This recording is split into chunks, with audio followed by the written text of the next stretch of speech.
what this world is coming to.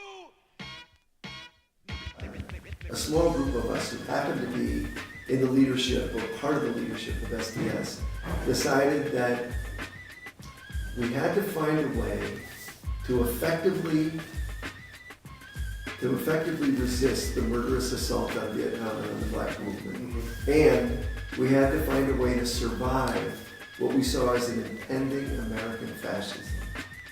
That's how we saw it.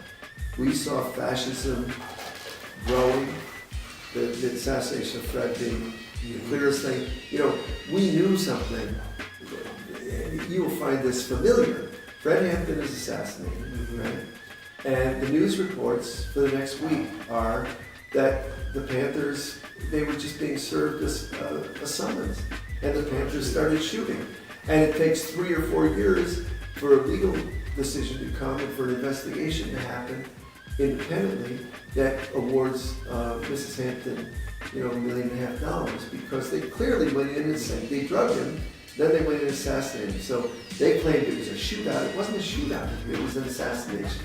Well, the same kind of stuff was happening over and over. So we said, we have to survive this coming, repression. We have to survive it. And we can't fight if either we're all dead or if we spend all of our time in defense committees with lawyers, raising money to defend ourselves. Right. We saw that as a pattern. It was part of the repression. It wasn't like the legal repression was kind of somehow the nice side. It was better, I suppose, than killing people, but it killed you anyway because they tied you up for years and years and all your resources. And we said, we're not going to do that. Well, what are we going to do? We're going to create an underground organization. And we began to create it. And we began to develop networks of safe houses and false identification papers. And we began to learn the craft of being underground. And just as we were beginning to learn it, there was an accidental explosion in New York City.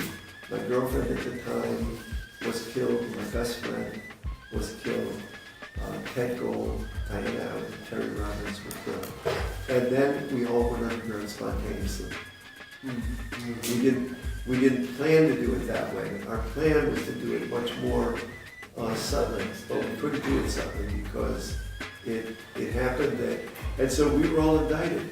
We were indicted on conspiracy to cross state lines, the wraparound indictment, conspiracy to cross state lines to destroy government property, and conspiracy to cross state lines to cause civil disturbance.